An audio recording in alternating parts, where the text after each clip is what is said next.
If you didn't know, I made this sick prediction video based on the trailer for 1.3 not too long ago. Let's find out what I got right and what I might have missed. Am I a modern day prophet, or were my predictions complete and utter trash? Stick around. We're diving into the whole shebang. Roll that jam-tastic footage, please.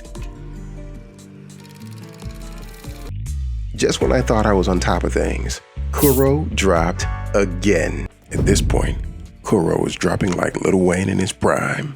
Camellia, Lumi, and the Shore's End trailer, all back to back. It's a trailer for what might be their biggest update yet. No leaks here, just breadcrumbs. So let me cook. Wuthering Waves' new Shore's End trailer is sick. It's epic, it's beautiful, it's cinematic, it's all fake. That's right. What if I told you that in the world of Solaris 3, none of what's shown here is real? It's all a big fat lie. True. What's shown in the trailer isn't real, at least so far in the story. We later learn in the story that some of the scenes could possibly be from the past at the port city of Guishu before the lament destroyed everything.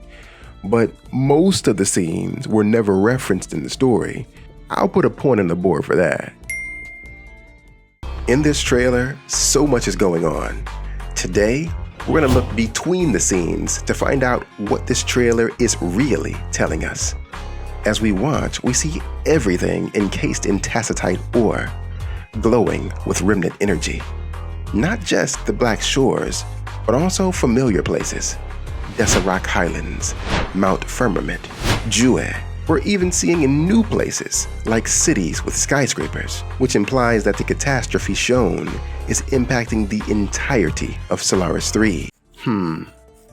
That's kinda true, but also kinda wrong. Let me explain. Based on what we got in the story, it is 100% wrong. We know now this shot is meant to represent the port city of Guishu, but there are so many things that don't happen in the story, but we see here in the trailer. We don't see the lament impact Desert Highlands. We don't see Mount Firmament. We don't see tacitite-covered Jue in the port city of Guishu. We don't see Black Shores members covered in tacitite. So I still think this was meant to be a prediction of how the lament is going to tear up the world. So I'm correct in what the trailer is portraying, but incorrect on how it would happen in the story. I'm gonna give myself half a point on this one.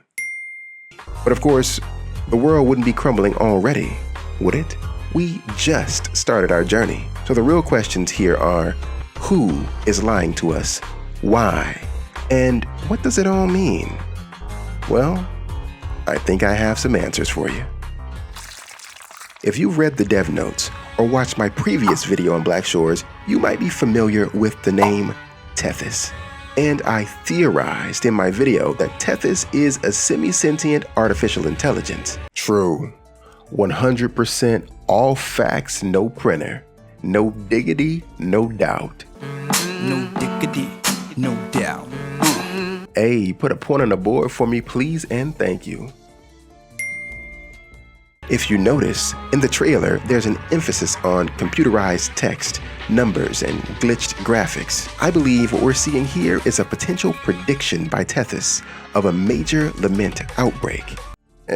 Same as before on this one. Kinda wrong, but kinda not. We're seeing a flashback of Guishu's destruction, and Tethys is wilding out because it's losing control of its core, which is a freaking lament. At the same time, I do believe the tacitite encased characters are supposed to represent what will happen if the lament inside Tethys goes critical. So half a point on this one.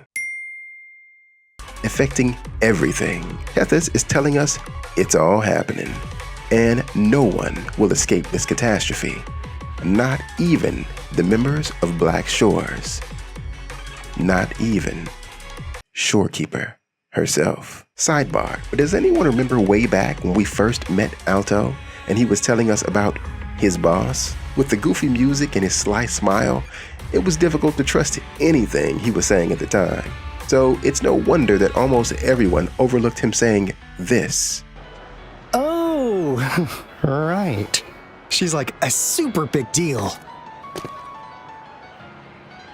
She's an ancient being, born with this planet we're living on. She's the will of a star, the reverberation of everything in this world.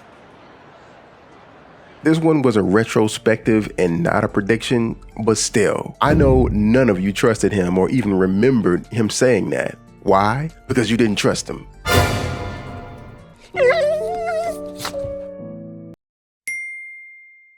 The reverberation of everything in this world, who's existed for eons, is now encased in tacitite ore, frozen in time.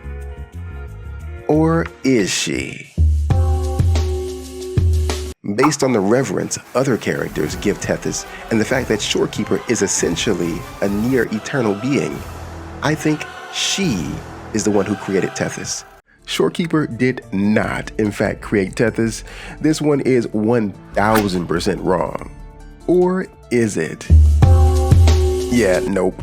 This one's wrong. We actually don't get an explanation of where Tethys came from. I have my own theories of who Tethys and Rover, the astromodulator, is, but we'll save that one for another video.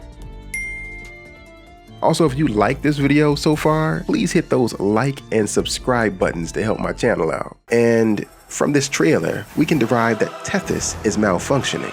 All the knowledge gained from monitoring the laments is likely stored within Tethys, and this is the basis for his predictions. True, Tethys was tweaking. Come on. Thinking you can take on the astral modulator like that? Thinking you can capture his waifu? You're so dumb. You are really dumb. For real. The basis of his predictions do come from not only monitoring the laments, but as we know now, from literally housing a lament inside of itself. And even worse, some of its simulations are seeping into the real world.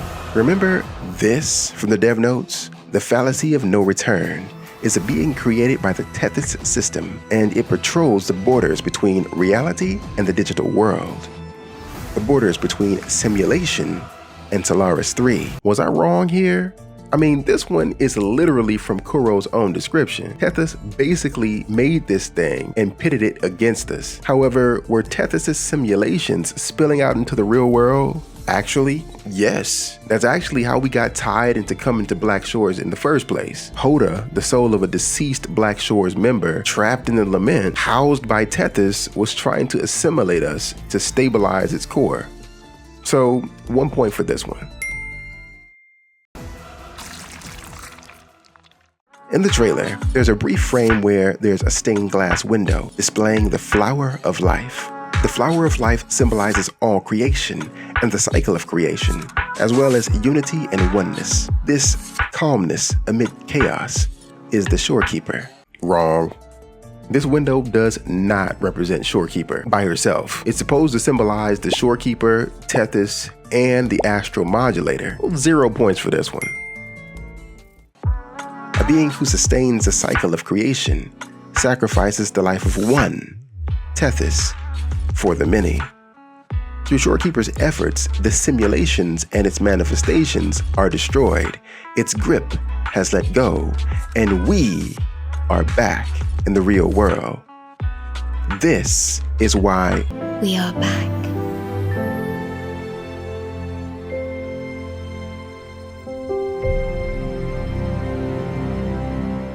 Shorekeeper was the one who sustained the Tethys system. However, the sacrifice part isn't exactly on point in this case, but it's close. I mean, she almost became the sacrifice herself rather than sacrificing Tethys. Tethys snatched her up with the quickness. However, due to Shorekeeper's efforts, Tethys' core was once again stabilized, and the day was saved. However unsatisfying that little part of the story was for everybody. Like, that was such a huge detail to be explained away so quickly and simply. The new core is now calmer and more stable. Anyway, I'm free now and I can go anywhere I want. And I won't bother explaining why I didn't do this 20 years ago, which would have prevented you from having amnesia and made everything okay. Anyway, let's not focus on all of that. So this point was kinda true, kinda not. Tethys is still around. Shorekeeper did save the day in multiple instances, not necessarily a sacrifice of existence though. I was expecting Tethys to be gone due to Shorekeeper's efforts, so I'll award myself half a point on this one too.